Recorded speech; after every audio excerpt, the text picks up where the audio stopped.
نحمده ونصلي على رسوله الكريم اما بعد۔ محترم سامعین، رمضان المبارک کا آخری عشرہ بڑا ہی اہمیت اور فضیلت والا عشرہ ہے۔ اس عشرے میں ایک ایک منٹ قیمتی ہے، ایک ایک گھڑی قیمتی ہے، ایک ایک ساعت قیمتی ہے۔ یہی عشرہ ہیں جس میں رسول اللہ صلی اللہ علیہ وسلم عبادت کا بہت زیادہ اہتمام فرمایا کرتے تھے، اور اسی عبادت کی تعلیم رسول اللہ صلی اللہ علیہ وسلم نے امت مسلمہ کو دی ہے کہ وہ آخری عشرے کو قیمتی بنائیں۔ اب ضرورت اس بات کی ہے کہ ہم ان بچے ہوئے ایام کی قدر کریں اور ان ایام کو عبادتوں میں گزارنے کی کوشش کریں۔ امسال کا رمضان دیگر رمضانوں کے مقابلے میں اپنی زندگیوں کا ایک نیا رمضان اور بالکل الگ رمضان گزر رہا ہے۔ اس رمضان میں نہ دوست احباب ہے، نہ افطار پارٹیاں ہیں، نہ راتوں کی فضول خرچیاں ہیں۔ یوں محسوس ہوتا ہے کہ ایک قیامت کا منظر ہے، ہر شخص اپنی دھن میں مست ہے، ہر ایک کو اپنی فکر کھائے جا رہی ہے، کوئی ایک دوسرے سے ملاقات کے لیے تیار نہیں، ہاتھ بڑھانے کے لیے تیار نہیں، گلے لگانے کے لیے تیار نہیں ہے۔ ہر انسان اپنی دنیا میں مست۔ کورونا کی اس بیماری نے اس مرض کو گویا قیامت کی یاد تازہ کیا ہوا ہے۔ کورونا کی اس بیماری نے، اس مرض نے، اس قہر نے گویا قیامت کی یاد کو تازہ کیا ہوا ہے۔ اللہ جل جلالہ من والہ نے دنیا میں ایک بیماری بھیج کر دنیا والوں کو بتلا دیا کہ دنیا میں صرف اگر کسی کی بادشاہت چل سکتی ہے تو وہ میں ہوں، میرے علاوہ کسی اور کا کچھ نہیں چل سکتا ہے۔ وہ مغرور لوگ جن کے دعوے آسمان کو چھو رہے تھے، جن کی باتیں آسمانوں میں گردشیں کر رہی تھی، جن کا دعویٰ یہ تھا کہ ہم جو بول دیتے ہیں وہ کر دیتے ہیں، آج ایک معمولی سے وائرس کی وجہ سے نہ کسی سے ہاتھ ملانے تیار ہے، نہ کسی سے بات کرنے تیار ہے، نہ کسی سے ملاقات کرنے تیار ہے۔ یہ ہے خالق کی قدرت، جس نے دنیا کو بتلا دیا کہ میں ہی بادشاہ ہوں اور میری ہی قدرت ہے، اور جو کچھ دنیا میں ہوگا وہ میری مرضی سے ہوگا، اور دنیا میں جتنی مصیبتیں، پریشانیاں، جو کچھ بھی ہے، اللہ کی مرضی کے بغیر نہ دنیا میں کوئی مصیبت آ سکتی ہے، نہ دنیا میں کوئی پریشانی آ سکتی ہے۔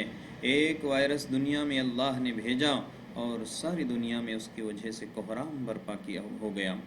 ہمارے اپنے ملک میں اس وائرس کی وجہ سے لاک ڈاؤن کیا گیا۔ لاک ڈاؤن کیا ہوا؟ زندگی تھم سی گئی، غریبوں کی نیندیں اڑ گئی، صبح کما کر شام بیوی بچوں کا پیٹ بھرنے والے لوگ بدحالی کا شکار ہونے لگے۔ لیکن ان حالات کے اندر اہل ایمان کی غیرت جاگی، ان سے دیکھا نہ گیا کہ لوگ بھوک سے پریشان ہو رہے ہیں۔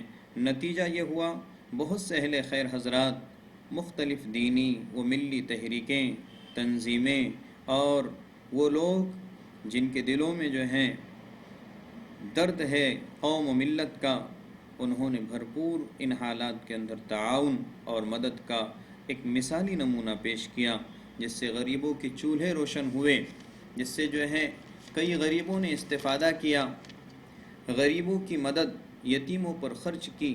ان اداؤں نے صحابہ کرام رضوان اللہ تعالی علیہم اجمعین کے زمانے کی یاد کو تازہ کیا۔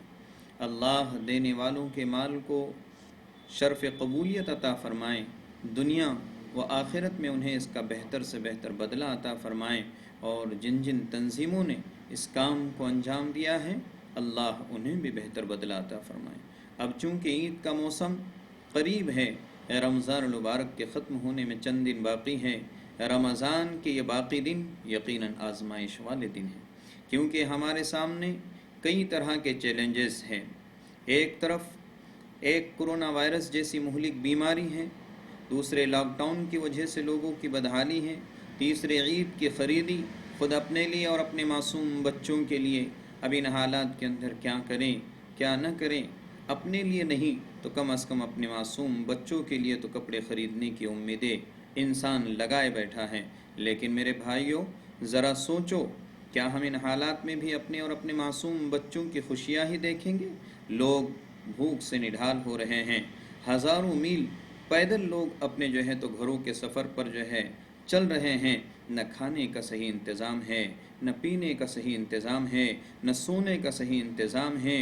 کیا ان حالات میں بھی ہم اپنے لیے اور اپنے بچوں کے لیے نئے کپڑے ہی خریدنے کی تیاریاں کریں گے؟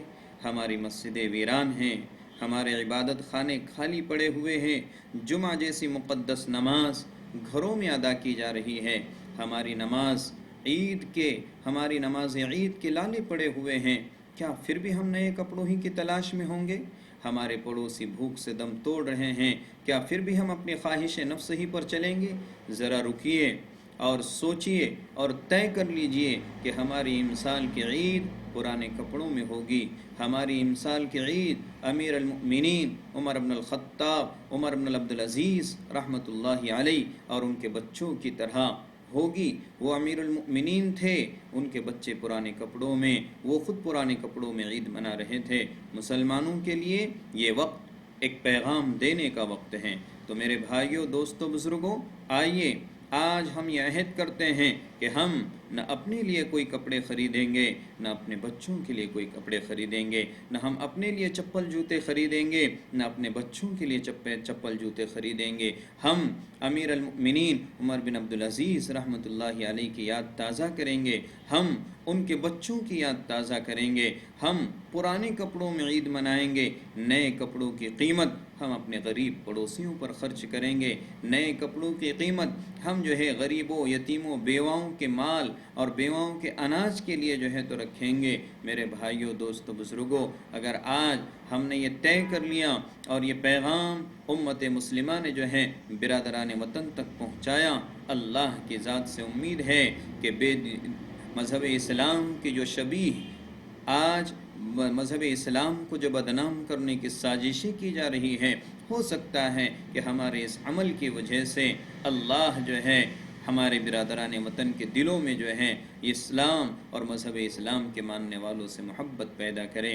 آخر میں یہی التجا ہے، آخر میں یہی درخواست ہے کہ آج ہم اپنے جو ہے تو اعمال کا جائزہ لیں، اپنے اوقات کو قیمتی بنائیں، خریدی سے اپنے آپ کو بچائیں، خریدی سے اپنے آپ کو اور اپنے بیوی بچوں کو بچائیں۔